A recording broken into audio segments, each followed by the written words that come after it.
나누신 하나님의 말씀은 이사야 9장 1절에서 7절까지의 말씀입니다. 이사야 9장 1절에서 7절까지의 말씀입니다.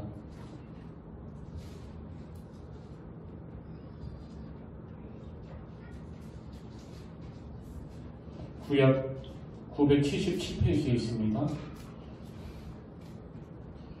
이사야 9장 1절에서 7절까지의 말씀, 저와 여러분 한 절씩 교독하시다가 마지막 7절은 다 같이 한 목소리로 봉독하시겠습니다. 전에 고통받던 자들에게는 흑암이 없으리로다. 옛적에는 여호와께서 스불론 땅과 납달리 땅이 멸시를 당하게 하셨더니 후에는 해변길과 요단 저쪽 이방의 갈릴리를 영화롭게 하셨느니라. 행하던 백성이 그 빛을 보고 사망에 이르는 땅에 거주하는 자에게 빛이 비치리라. 주께서 이 나라를昌盛하게 하시며 그 즐거움을 더하게 하셨으므로 추수하는 기쁨과 즐거움과 탈취물을 나눌 때의 즐거움같이 그들이 주 앞에서 즐거워하오니 이는 그들이 어깨에 명령과 그들의 어깨의 채찍과 그 아즈자의 막대기를 주께서 꺾으시되 미디안의 날과 같이 하셨습니다. 어지러이 싸우는 군인들의 신과 피 묻은 겉옷이 불에 섭같이 살라지리니 이는 한 아이가 우리에게 낳고 한 아이를 우리에게 주신 바 되었는데 그의 어깨에는 정사를 메었고 그의 이름은 기모자라 모사라 전능하신 하나님이라 영존하시는 아버지라 평강의 왕이라 할 것이니라. 우리 다 할 수 있겠습니다. 시작. 그 정사와 평강의 더함이 무궁하며 또 다윗의 왕자와 그의 나라에 군림하여 그 나라를 굳게 세웠고 지금 이후로 영원히 정의와 공의로 그것을 보존하실 것이라. 만군의 여호와의 열심히 이를 이루시리라. 아멘. 할렐루야. 반갑습니다. 우리 오늘은 이렇게 인사하기 원합니다. 해피 뉴 이어. 해피 뉴 이어. 예. 올해도 주님의 놀라운 은혜를 경험하시는 그런 평택교회 성도님들 되시기를 진심으로 축복합니다. 소설가 마르셀 프루스트가 한 말인데요. 진정으로 무엇인가를 발견하고자 하는 여행은 새로운 풍경을 바라보는 것이 아니라 새로운 눈을 가지는 것이다. 저는 지난 몇 주 동안에 이 새해를 앞두면서 이 말을 옮겨줬고 되새기는 시간을 가졌습니다. 왜냐하니까 그저 해가 바뀐다고 달력이 바뀐다고 새로워지는 게 아니라 이 새로운 눈을 가지고 저의 인생을 바라보고 또 점검하는 것, 이것이 너무나 중요하다는 생각을 했기 때문입니다. 그래서 진정으로 무엇인가를 발견하고자 하는 여행은 새로운 풍경을 바라보는 것이 아니라 새로운 눈을 가지는 것이다. 저와 여러분이 이제 새해를 맞았는데 그 작년에 가졌던 눈, 늘 익숙한 눈이 아니라 이 시대와 이 상황에 또 올해에 꼭 필요한 하나님이 주시는 새로운 눈을 가지시고 하나님과 교회와 또 세상을 바라보는 그런 성도님들 되시기를 바랍니다. 사실 이게 참 어려운 게요. 그 엄마의 행복연습 이런 책에 보니까 이런 말을 하는 겁니다. 사람들은 보통 6만여 개의 생각을 가진다. 제가 그 글을 보고 깜짝 놀랐는데요. 이게 어마어마한 거 아닙니까?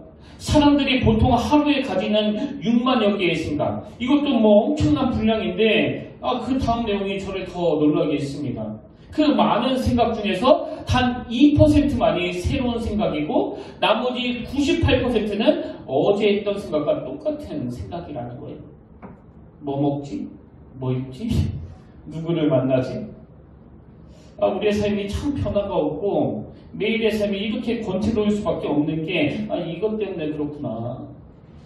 여러분, 그 많은 6만여 개의 생각을 하는 그 하루 동안에 단 2%만이 새로운 생각이라고 한다면 나머지 98%는 어제 했던 것과 똑같은 생각이라고 한다면 어떻게 이런 삶이 권태롭지 않을 수 있겠냐고요. 그에 비해서 그 어린 아기들은 권태가 없습니다.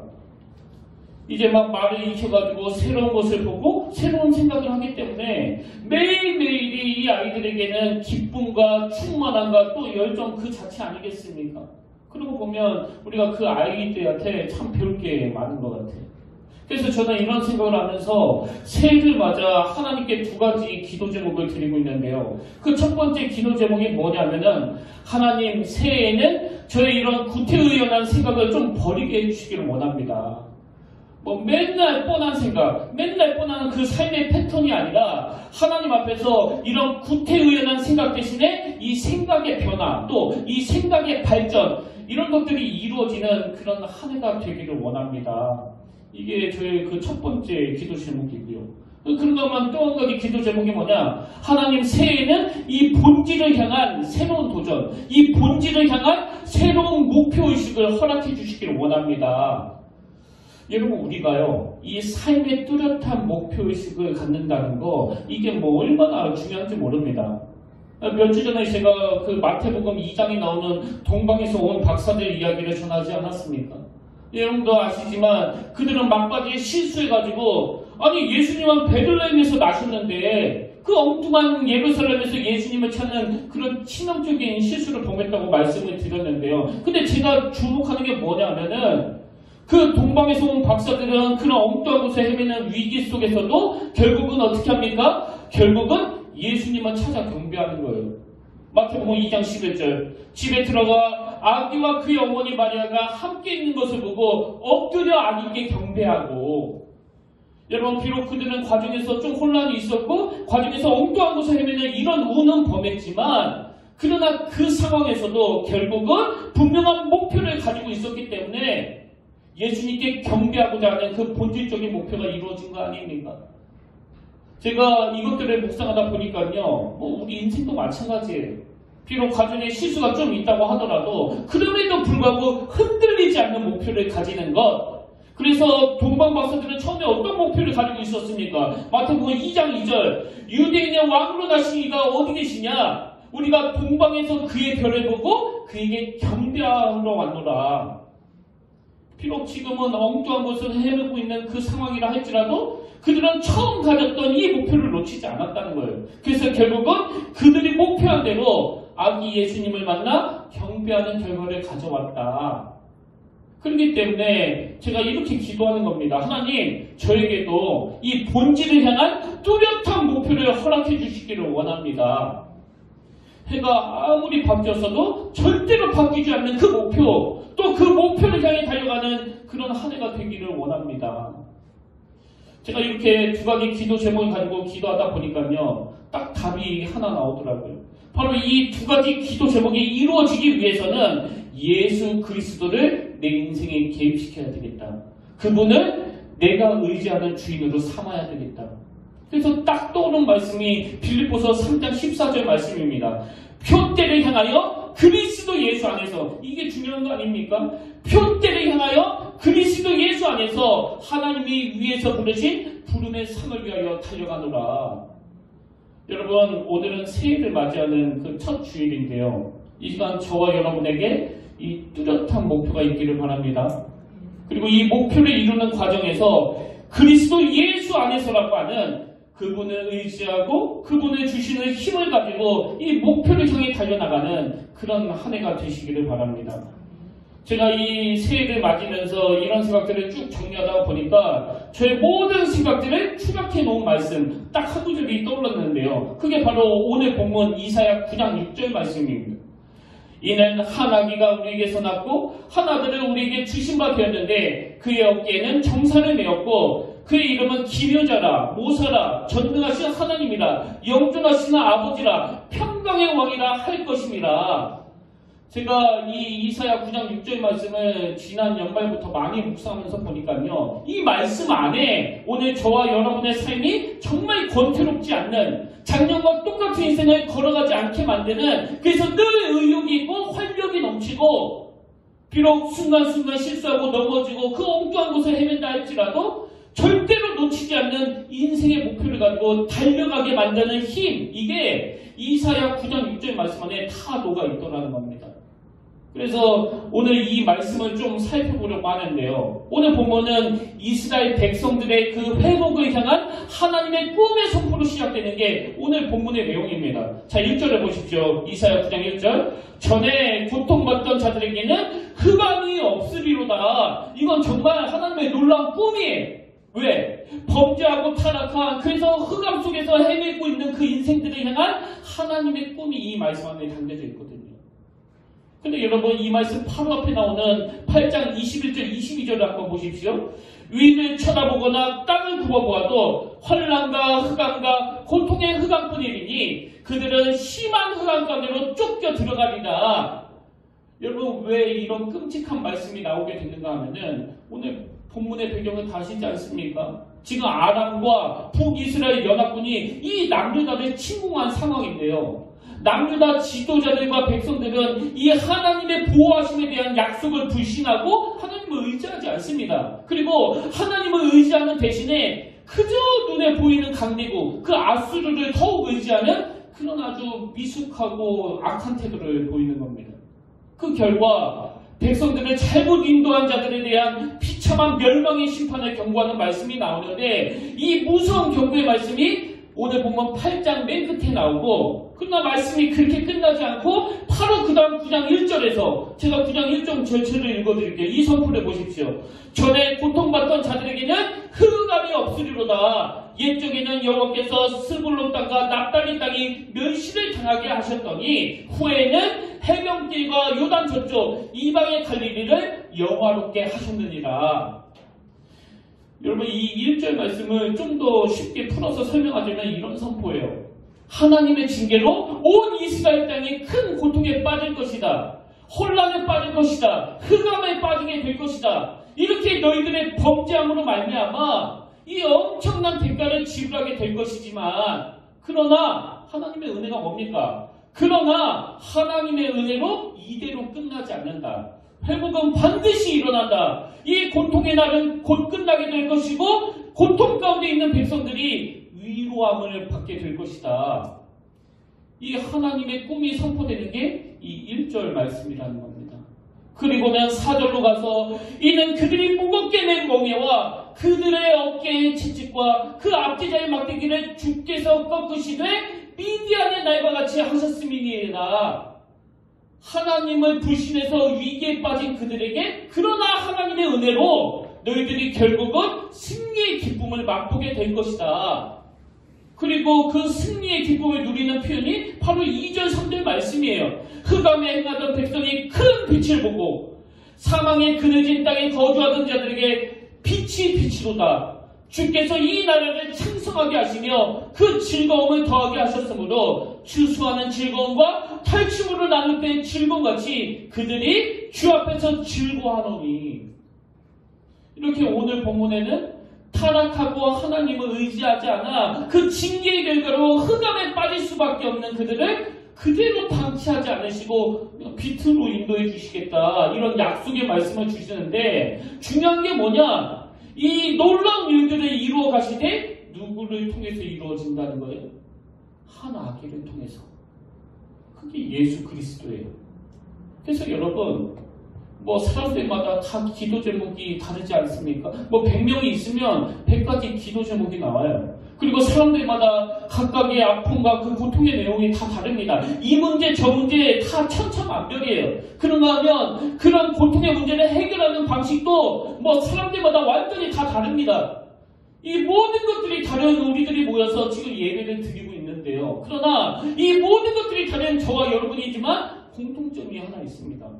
이 문제를 풀어나가는 데 있어서 우리 모든 분들이 기억해야 되는 그 표현 하나가 있다면 예수 그리스도를 통하여예요. 예수 그리스도를 통하여. 이런 점에서 저는 올해 우리 모두가 다 예수 그리스도를 중심에 두고서 마음에 삼아야 되는 한 3가지 목표에 대해서 함께 나누기를 원하는데요. 그 첫 번째 목표가 뭐냐? 소망 되신 예수 그리스도를 기억하고 묵상하자는 겁니다. 그 성찬식을 거행할 때마다 인용하는 구절이 있지 않습니까? 고린도전서 11장 23절부터 나오는 내용입니다. 내가 너희에게 전한 것은 주께 받은 것이니 곧 주 예수께서 잡히시던 밤에 떡을 가지사 축사하시고 떼어 이르시되 이것은 너희를 위하는 내 몸이니 이것을 향하여 나를 기념하라 하시고 식후에 또한 그와 같이 잔을 가지시고 이르시되 이 잔은 내 피로 세운 새 언약이니 이것을 행하여 마실 때마다 나를 기념하라 하셨으니 여기 나오는 두 번에 걸친 나를 기념하라, 나를 기념하라 이 말씀은요, 나를 기억하라는 의미예요. 그리고 이게 뭐 성찬식 때뿐이겠습니까? 우리는 늘 예수 그리스도 그분, 그리고 그분이 행하신 십자가, 이걸 우리는 늘 기억하고 늘 기념하고 늘 묵상하는 삶. 정말 올 한 해는 예수님을 깊이 묵상하시는 한 해가 됐으면 좋겠습니다. 저와 여러분이 또 우리 교회가 아무리 어마어마한 일을 한다고 하더라도, 아무리 중요한 일을 한다고 하더라도 예수님을 묵상하고 예수님을 방해하는, 예수님을 생각하는 데 방해가 되면 그건 다 잘못된 거예요. 잘못된 거. 그래서 올 한 해는 전 교회적으로 예수님을 집중해서 묵상하는 거, 예수님을 집중해서 마음으로 기억하고 또 생각하는 거. 여러분 잘 아시지만 누가복음 2장에 보면은 그 시므온이라는 그 무명의 인물이 나오지 않습니까? 자, 누가복음 2장 25절 26절에 보십시오. 예루살렘에 시므온이라 하는 사람이 있으니 이 사람은 의롭고 경건하여 이스라엘의 위로를 기다리는 자라. 성령이 그 위에 계시더라. 그가 주의 그리스도를 보기 전에는 죽지 아니하리라 하는 성령의 지시를 받았더니, 여기 보면 이 무명의 인물 시므온을 묘사하면서 그는 이스라엘의 위로를 기다리는 자라고 언급하고 있는데요. 뭐 아시지만 여기서 말하는 이스라엘의 위로라는 건 바로 약속하셨던 메시아가 오시는 거 아닙니까? 그래서 26절에 그는 그리스도를 보기 전에는 죽지 않을 것이라는 그 성령의 지시를 받았다고 되어 있는데, 여러분 이 시므온의 강력한 특징이 뭡니까? 그야말로 그는 밤낮으로 주님 오심을 기다리고 묵상하던 인물이라는 거예요. 뭐 밤낮으로 주님이 오시기를 기다리고 묵상하던. 그래서 저는 이 기록 말고는 더 이상 성경에 나오지 않는 이 무명의 인물 시므온이 초라해 보이지 않는 거예요. 너무나 아름다운 겁니다. 이 밤낮으로 주님을 기다리며 묵상하는 시므온. 그래서 저는 올 한 해 저와 여러분 모두가 다 히브리서 12장 2절 믿음의 주여 또 온전하게 하시는 이 예수를 바라보자. 정말 이런 한 해가 됐으면 좋겠습니다. 저는 올 한 해 평택교회가 넘어야 될 산이 또 건너야 될 강이 너무너무 많지만 우리들의 이런 염려와 걱정과 우려를 뛰어넘는 성령님의 온전한 인도하심을 경험하는 그런 해가 되기를 바랍니다. 여러분도 그러고 싶으세요? 그런 열매를 기대하십니까? 그런 결과가 있기를 간절히 바라고 있습니까? 그렇다면 예수님을 집중해서 묵상하시길 바랍니다. 믿음의 주요 또 온전케 하시는 이 예수를 바라보자. 그래서 오실 메시아 그리스도를 기다리는 그의 삶이 절대로 그를 초라하지 않게 만든 것처럼 저와 여러분의 삶도 날마다 의롭고 경건하여 주님의 임재를 경험하는 삶을 살아가시기를 주님의 이름으로 축원합니다. 그 알리스터 맥그레스가 쓴 예수님을 경험하는 삶 이 책에 보면은 참 인상적인 대목이 나오는데요. 내용을 한번 들어보십시오. 그리스도를 알아가는 데 있어서 그분이 행하신 일을 기억하는 것은 다음에 두 가지 유익을 가져다 준다. 첫 번째 유익은 그리스도가 사랑의 표현으로서 우리를 위해 과거에 하신 모든 일, 특히 십자가에서 죽으신 일을 언제나 기억할 수 있다는 점이다. 두 번째 유익은 그리스도가 우리에게 가져다 주신 복을 기억할 수 있다는 점이다. 그리스도가 우리 삶 속에 이미 해주신 일을 잊지 않을 때 우리는 그분이 앞으로 우리에게 해주신 일을 기대할 수 있다. 여러분 바로 이런 기억들이 왜 우리가 소망 되신 예수 그리스도를 기억하고 묵상해야 되는지를 설명하고 있는 거 아닙니까? 그저 평탄한 길, 순탄하게 살아가는 길, 이건 밤낮으로 구한다고 우리는 그렇게 되는 거 아니에요. 이미 우리에게 행하신 예수님의 십자가와 우리를 향한 그분의 사랑을 기억하는 것이 그분이 앞으로 우리에게 해주실 일들을 기대하게 만든다고 한다면 앞으로 우리에게 해주실 그 주님의 일들을 기대하는 삶이야말로 얼마나 그 소망이 넘치는 삶이겠습니까? 올 한 해 저와 여러분이 정말 이 기대감을 가지고 예수 그리스도를 깊이 생각하고 묵상하는 그런 한 해가 되기를 주님 이름으로 축원합니다. 두 번째로요. 올해 우리가 가져야 될 목표가 하나 더 있습니다. 그건 예수 그리스도의 영향력 아래 놓이기. 자, 오늘 본문 이사야 9장 6절 앞부분을 세 번역으로 보십시오. 한 아기가 우리를 위해 태어났다. 우리가 한 아들을 모셨다. 그는 우리의 통치자가 될 것이다. 뭘 묵상해야 된다고요? 여러분, 우리가 주님을 기억한다고 하는 게 어떻게 하는 겁니까? 그 벽에 그 서양 남자 사진 걸어놓는 겁니까? 제가 그거 예수님 아니라고 그랬죠. 성경에 의하면 예수님 그렇게 잘생긴 분 아니라고. 그 잘생긴 서양 남자 벽에 걸어놓고는 불찰주야 그거 뚫어주기 쳐다보는 게 그 예수님을 기억하는 겁니까? 아니에요. 진정 예수님을 기억한다는 것은 그분이 내 삶의 통치자로 오신 분이라는 걸 인정하는 거예요. 진정 그분이 나를 다스리시는 분. 그래서 내가 그분의 영향력 아래 놓여있는 상태, 이게 주님을 기억하는 거거든요.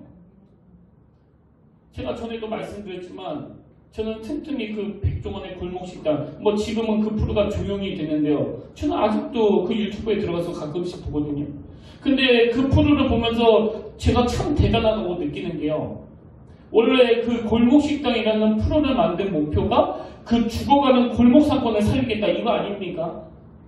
근데 진짜 살리더라고요. 이 방송국의 파워는 이루 말로 다 못합니다. 완전히 그 식당이 다 죽어가가지고 그 월 임대료도 내기 어려운 그런 식당들도 이제 방송이 나오고 나면은 손님들이 막 줄 서서 기다리고 그 가게를 중심으로 그 주변에 있는 모든 상권 전체가 살아나는 이런 일들이 일어나요. 그런데 제가 그 프로를 여러 번 보다 보니까요. 되게 흥미로운 게 그 이유가 딱 두 갈래로 나눠지는 겁니다.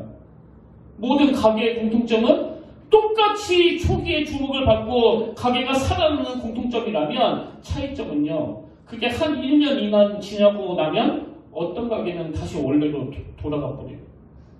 그래서 여전히 판이 날리고 손님이 없는 쪽으로 되돌아가 버리고 또 어떤 가게는 2년, 3년이 지나도 계속적으로 그 손님들이 들끓는 잘 되는 식당으로 변모가 되더라고요. 그래서 제가 이 차이가 도대체 뭘까 생각해 봤더니 답이 딱 나오더라고요. 그 다시 원래로 돌아가는 그 식당들을 제가 유심히 보니까요. 그 식당 주인은 그 백종원 씨라고 하는 유명인의 존재만을 이용하려고 하는 거예요. 그래서 그분하고 찍은 사진을 벽에 크게 붙여놓고 그걸 가지고 막 사람들에게 홍보를 하는데 음식은 전혀 영향을 안 받는 겁니다. 옛날에 자기가 하던 방식 그대로. 그래서 막 후기가 달린 걸 보면은 이상하게 맛이 없다. 양이 줄어든 것 같다. 서비스가 엉망이다. 그런 분들이 나오는 게 거의 공통점이고요. 그런가 하면 2년, 3년이 지나도 계속 잘 되는 식당을 제가 유심히 보니까요. 그저 겉으로 사진 붙여놓고 막 친밀감을 과시하고 이런 정도가 아니라 계속 그 백종원 씨라고 하는 요리 잘하는 그분의 영향을 받더라고요. 그래서 계속 그분하고 소통하면서 지도를 받고 또 그분이 추구하는 것들을 따라가기 위해서 계속 노력하고 제가 그걸 보면서 저는 목사니까요. 오늘 우리 성도님들의 그 주님을 향한 생각의 깊이가 어느 쪽일까? 그 이력서에다가 기독교라고 당당히 적고 그 집에다가 예수님 사진 붙여놓고 할 거 다 하는데 그러나 그분의 영향은 별로 받지 않는 거 오늘 우리가 깊이 돌아보고 점검해야 될 모습들 아닙니까? 그렇기 때문에 저와 여러분 모두가 다 정말 우리가 예수님을 깊이 생각하고 묵상한다면 내가 오늘 그분의 영향력 아래 놓여있는가? 이걸 점검하셔야 된다는 겁니다. 그런 의미에서 보면 오늘 본문이 너무너무 좋은 잣대 아닙니까? 6절 후반절을 자세히 한번 보십시오. 그의 이름은 기묘자라, 모사라, 전능하신 하나님이라, 영존하신 아버지라, 평강의 왕이라 할 것입니다. 여러분 여기 나오는 기모자라, 이건 영어로는 원더풀이에요. 원더풀, 놀라운. 그리고 모사라, 이게 영어로는 카운슬러, 그 상담가 아닙니까? 상담가. 그래서 원더풀 카운슬러, 놀라운 상담가. 내가 진짜 그분을 깊게 묵상한다면, 내가 진짜 그분을 깊이 생각한다고 한다면 그분의 영향을 받는 거예요. 너무나 혼란스러운 이 시대에 도대체 내 머리로는 풀어갈 수 없지만 놀라운 상담가 되시는 예수 그리스도가 주시는 이 지혜, 이걸 구해야 되는 거 아닙니까? 저는 평택교회에 온 이후로 이 원더풀 카운슬러 되시는 주님을 너무 많이 경험한 사람이에요. 지난 3년 동안 제가 이 평택교회를 다니는 그 과정에서 이건 도저히 미련한 제 머리로는 나올 수 없는 그 놀라운 카운슬러 되시는 주님의 번뜩이는 지혜로 위기를 풀어간 게 한두 번이 아니거든요.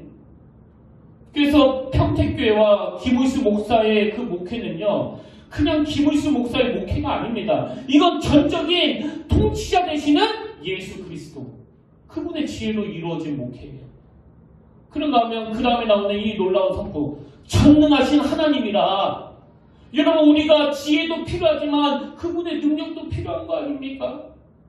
그런가 하면 영존하신 아버지, 평강의 왕은 우리가 예수 그리스도의 영향력 아래 그분이 주시는 지혜와 그분이 주시는 능력과 그분이 우리에게 덧입혀 주시는 이 피스메이커로서의 역할을 마음속으로 다짐하게 되는 거, 이게 다 영향력의 문제입니다.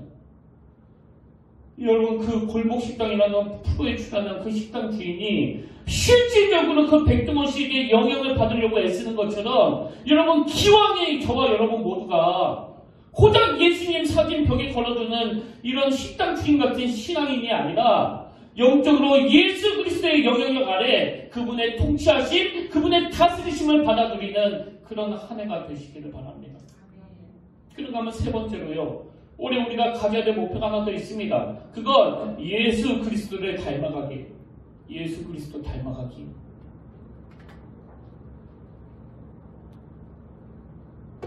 뭐 여러분들은 잘 모르시겠지만요, 사실 저 김의수라는 사람은요, 그렇게 썩 괜찮은 사람이 아닙니다. 뭐 저는 저를 잘 아는 거 아닙니까? 여러분은 잘 모르시겠지만. 그래서 막 뭐 다혈질에다가 고집도 세고 또 지밖에 모르고, 하여튼 그런 사람이 김의수예요.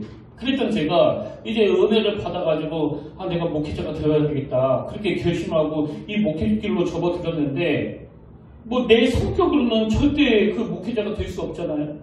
아니, 그런 사람이 어떻게 하나님의 말씀을 전하고 또 사람을 섬겨야 되는 그런 목회자가 될 수 있겠습니까? 그래서 제가 그 인격적으로 정말 대단한 뭐 옥하는 목사님이라든지 또 유기성 목사님이라든지 유명한 목사님들을 보면서 나도 저런 목사님처럼 되고 싶다, 그런 생각을 참 많이 가졌었는데요, 어느 순간에 보니까 제가 진짜 성격도 많이 다듬어지고 심지어는 그 설교하는 스타일도 비슷해지고 또 말투까지 비슷해진 거예요. 근데 여러분, 저는 단 한 번도 내가 저 목사님을 닮아야 돼 그렇게 애쓴 적이 없거든요. 그럼 이런 일이 어떻게 가능했느냐, 이게 중요합니다. 제가 그분들을 자꾸 흠모하니까, 제가 그분들을 자꾸 마음에 두니까 아직도 미숙하지만 그래도 조금씩 닮아가게 되더라고요. 제가 무슨 말씀을 드리고 싶으냐, 아니, 우리가 진짜 그분의 영향력 아래 놓여있다면, 우리가 진짜 매일매일의 삶이 그분을 묵상한다면 어떻게 우리가 예수 그리스도의 인격을 닮아가지 않을 수 있겠냐는 겁니다. 제가 엊그제 그 송구용신 예배 때 이 야베스라는 인물을 가지고 말씀을 전했는데요, 이 야베스를 한마디로 정의하라고 한다면 그는 고통의 문제, 결핍의 문제, 그 출발 자체가 너무나 어려웠던 그런 인생이었는데, 그것을 방치하지 아니하고 정말 적극적으로 그 어려움의 문제를 해결하려고 노력했고, 뭐가 중요합니까? 자기 노력이 아니라 하나님이 주신 은혜로 이것을 극복하려고 했다. 그래서 이 야베스가 얼마나 하나님을 의지했는지 역대상 4장 10절 말씀, 여기 노란 글씨를 한번 보십시오. 야베스가 이스라엘 하나님께 아뢰어 이르되, 주께서 내게 복을 주시려거든 나의 지역을 넓히시고 주의 손으로 나를 도우사 나로 환난을 벗어나 내게 근심이 없게 하옵소서 하였더니 하나님이 그가 구하는 것을 허락하셨더라. 여러분, 여기에서 중요한 건요, 하나님이 그가 구한 것을 허락하셨다의 범위예요, 범위. 제가 10절에서 발견한 게 뭐냐, 그가 이걸 구하는 겁니다. 나의 지역을 넓히시고. 제가 엊그제 말씀드렸잖아요. 여기서 말하는 나의 지역이라는 것은 자기 조상들에게 약속하신 땅을 구하는 의미도 있지만 자기의 좁은 생각, 좁은 마음을 넓혀달라는 의미도 포함되어 있기 때문에 하나님 저에게 하나님의 그 넓은 생각과 그 넓은 마음을 허락해 주시길 원합니다. 그래서 여러분, 우리는 이런 말씀을 받을 때 그야말로 어떤 외적인 거, 물질적인 거, 아버지 우리도 그냥 아파트 평수 좀 넓혀주세요, 땅 좀 많이 사게 허락해주세요, 뭐 월급 많이 오르게 해주세요, 그런 것들만 이런 말씀을 적용하면 안 된다는 거예요. 제가 이 역대상 4장에 나오는 야베스에 대한 소개 흐름을 보면서 아주 중요한 걸 발견했는데요. 자, 역대상 4장 9절을 세 번역으로 한번 보십시오. 야베스는 그의 가족들 중에서 가장 존경을 받았는데 그의 어머니는 고통을 겪으면서 낳은 아들이라고 하여 그의 이름을 야베스라고 불렀다. 지금 이 야베스라는 인물을 묘사하면서 성경이 왜 이 둘을 대비하면서 설명합니까? 지금 그가 고통을 겪으면서 낳은 아들이라는 거하고 많은 사람들에게 존경을 받았다는 이게 뭐 얼핏 보기에는 부조화 아닙니까? 부조화? 서로 다른 요소 아닙니까? 근데 제가 깨달은 게 뭐냐? 여러분, 하나님의 기도 응답이라는 것은요, 어떤 결핍의 문제를 가지고 우리가 구할 때 그 기도 응답으로 그 문제만 응답되는 게 아니라는 겁니다. 야베스는 자기의 결핍의 문제를 가지고 하나님께 부르짖어 그렇게 기도라는 도구로 늘 하나님께 가까이 나가다 보니까 그 야베스가 하나님을 닮는 인격으로 변화가 되더라는 거예요. 이런 점에서 저와 여러분은 예수 그리스도가 가진 힘과 능력만 구하는 인생이 아니라 정말 그분의 인격, 이 피스메이커라고 하는 그분의 평화. 그래서 아버지 올 한 해 소원이 있다면 그 첫 번째가 뭐라고 그랬죠? 그 주님을 늘 묵상하고 기억하는 한 해가 되기를 원합니다. 그리고 둘째가 제가 뭐라고 그랬습니까? 기억하라는 게 그 사진 쳐다보는 것이 아니라 아버지 내 삶이 그분의 다스리심, 그분의 통치하심, 그분의 영향력 아래 놓이기를 원합니다.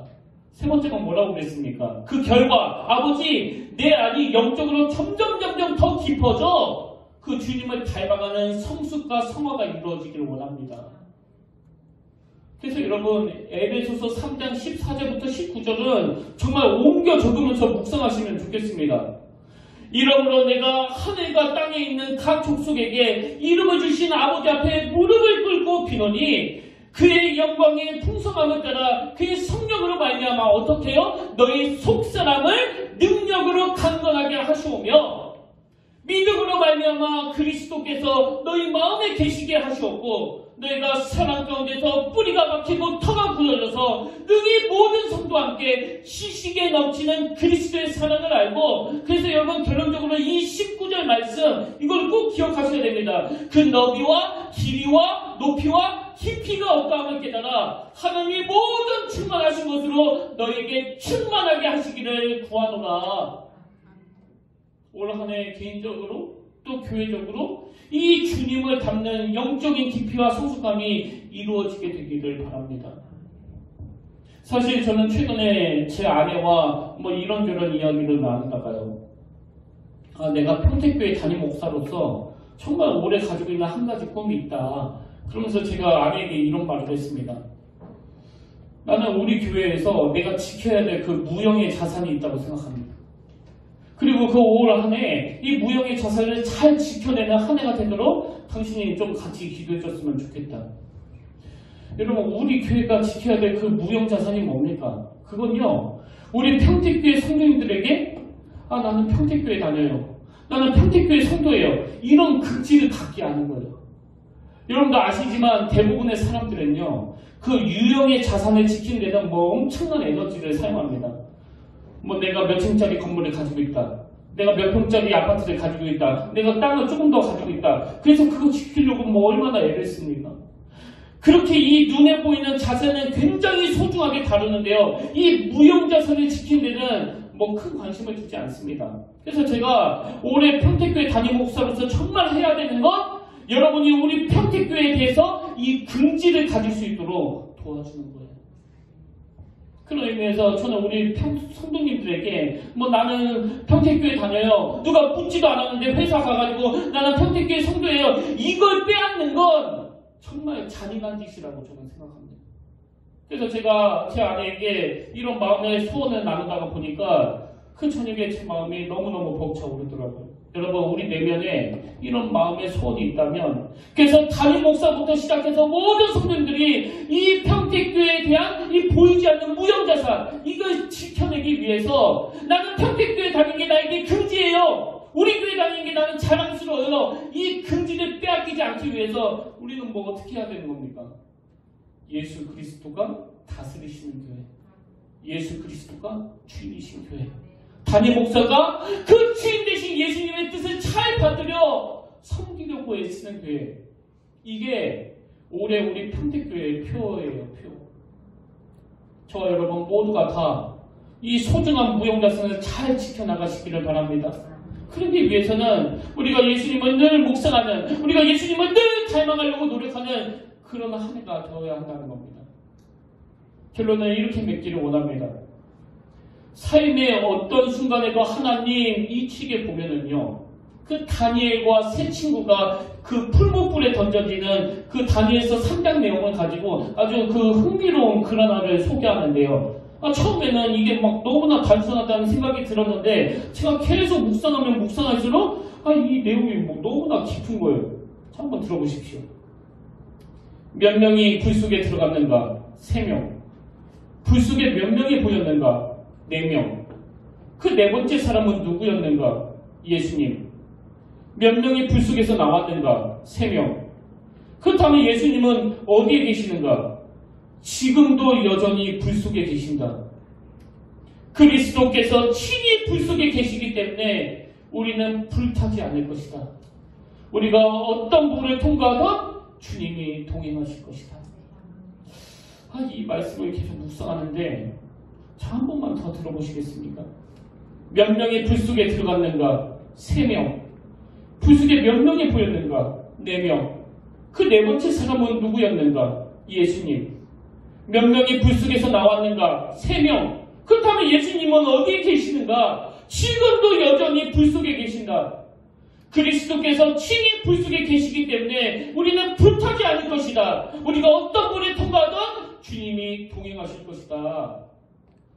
여러분, 제가 송구영신 예배 때도 말씀드렸지만 올해도 여전히 오리무중 우리 앞에 어려움이 많을 거예요. 힘든 일들이 많이 만날 겁니다. 그러나 위기 때보다 어려움이 찾아오는 그 순간순간마다 하나님이 그 불 속에서 다니엘과 세 친구를 보호해 주신 것처럼 올해 우리가 겪어야 되는 고난, 올해 우리가 겪어야 되는 고통, 그 모든 상황 가운데 하나님이 항상 함께 하신다는 걸 기대하는 그 희망을 놓치지 않는 그런 한 해가 되기를 바랍니다. 그래서 에베스턴 블로우라는 철학자가 이런 말을 했습니다. 희망은 모든 인간의 행위 속에 들어있는 신적인 힘이다. 다시요. 희망은 모든 인간의 행위 속에 들어있는 신적인 힘이다. 지난주에 말씀드렸던 자네 어스틴 스튜어스의 말도 같이 기억하시면 좋겠습니다. 기쁨은 고통의 부재가 아니라 하나님의 임재이다. 기쁨은 고통의 부재가 아니라 하나님의 임재이다. 이 사실을 기억하고 주 예수 내 마음에 계셔 그 주님과 동행하는, 그래서 참 형통의 복을 누리는 그런 한 해가 되기를 간절히 축복하고 또 축복합니다. 그래서 저는 새해에 설교 첫 찬양을 이 찬양으로 부르기를 원하는데요. 주 예수 내 마음에 들어와 계신 후 변하여 새 사람 되고 내가 늘 바라던 참빛의 자증도 주 예수 내 마음에 오심. 제가 가사를 가만히 묵상해 보니까요, 주 예수 내 마음에 들어오심으로 인해서 내가 얻는 그 혜택들이 엄청나게 많은 겁니다. 여러분 한번 확인해 보시겠습니까? 우리 한번 찬양하시겠습니다. 가사를 생각하시면서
새 첫 예배를 이렇게 열어가시는 그 주님을 의지합니다. 그 주님을 신뢰합니다.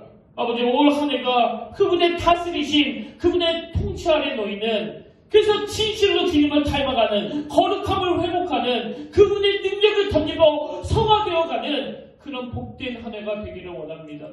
그러기 위해서 늘 주님을 묵상하고 그분이 내 주인이 되시다는 사실을 자각하며 그분의 영향력 아래 놓여 굴복하며 순종하는 저희들이 다 되게 하여 주시옵소서. 그런가 하면 평화의 왕으로 오신 그 주님, 지금 극심한 혼란 가운데 있는 이 시대, 이 민족 앞에 우리가 받고 우리가 바라보고 우리가 영향을 미치는 그 모든 곳에 주님의 샬롬이 전달되는 은혜가 있도록 함께하여 주시옵소서. 아버지, 우리가 지켜야 될 가장 소중한 가치가 있다면 예수 그리스도가 내 삶의 주인이라는 사실입니다. 새해에는 그 주님을 더 의지하고 신뢰하며 그 동방 박사들처럼 분명한 목표의식을 가지고 나아가는 평택교회와 저희들이 되게 하여 주시옵소서. 그렇게 인도해 주시는 주님께 감사드리옵고 존귀하신 예수의 이름으로 간절히 기도드립니다. 아멘. 이제 우리 다 자리에서 일어나셔서 파송 찬양으로 오 진실하시고 이 찬양 함께 부르시길 원하는데요. 이 찬양 함께 부르실 때 이 가사를 통해서 말씀하시는 그 하나님의 음성을 다 듣게 되시기를 간절히 바랍니다. 우리 소원하시면서 우리 함께 찬양하길 원합니다.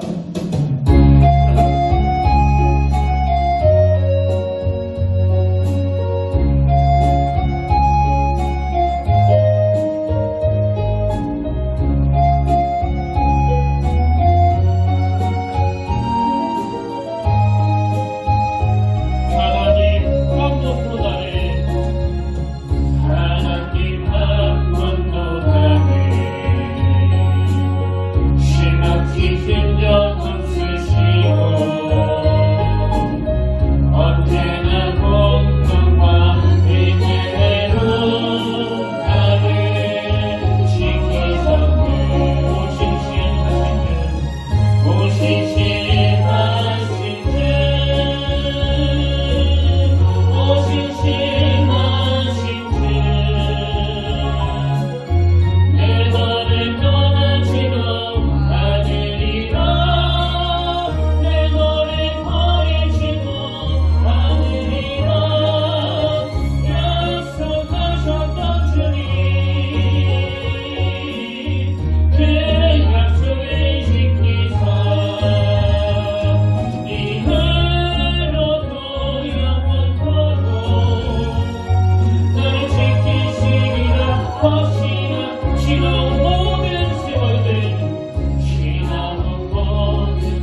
하나님 아버지, 해는 바뀌었지만, 탄력은 바뀌었지만, 또 우리 어깨에 있는 그 짐들은 여전히 무겁지만, 아버지, 이 짐을 혼자 허덕이며 끌고 가는 고독한 인생길이 아니라 늘 주님을 묵상하며 그분이 내 삶의 주인이 되시고 나를 다스리시는 분이심을 인정하며 부족하지만 그분의 인격을 닮아가려고 그분의 능력을 덧입으려고 그 주님을 내가 흠모하기를 원합니다. 아버지, 우리가 애쓰고 노력하는 그 과정들 속에서 험한 풍파를 만날 때마다 비록 우리를 엄습하는 그 풍랑을 잠잠케 하는 그런 능력은 없다 할지라도 그 주님의 손을 꼭 붙잡는 일은 그 풍랑에 도전하며 결단하는 믿음은 가능한 줄로 믿습니다. 아버지, 우리 삶 가운데 고비고비마다 위기마다 주님 여기 계시기에 이 고백이 터져나오게 하시고 그 두려움이 엄습하는 그 순간순간들마다 맞아, 주님이 여기 계셨는데, 주님이 나와 함께 하시는데, 주님이 나의 주인 되시는데 이 믿음이 작동되게 하여 주시옵소서. 그런가 하면 우리의 범죄함으로 때로는 어두움에 빠져있다 할지라도 때리시고 어루만져 주시며 빛으로 인도해 주시는 그 주님을 기억하는 그런 한 해가 되도록 인도하여 주시옵소서. 아버지, 오늘 예배하는 모든 성도님들에게 이 소망을 허락해 주심으로 말미암아 다시 한번 달려갈 수 있는 마음의 확증, 마음의 확신, 마음의 이 믿음을 갖도록 은혜를 내려 주시옵소서. 이제는 우리 주 예수 그리스도의 은혜와 하나님 아버지의 다음없는 사랑과 성령님의 감동, 감화, 위로, 교통, 충만하심의 역사가 새롭게 맞이하는 이 한 해 온전히 하나님을 묵상하고 의지하며 온전히 하나님의 다스림 안에 순종하며 나아가기로 결단하며 예배드리는 모든 주의 자녀들 머리 위에 지금부터 영원토록 함께 하시기를 간절히 축원하옵나이다.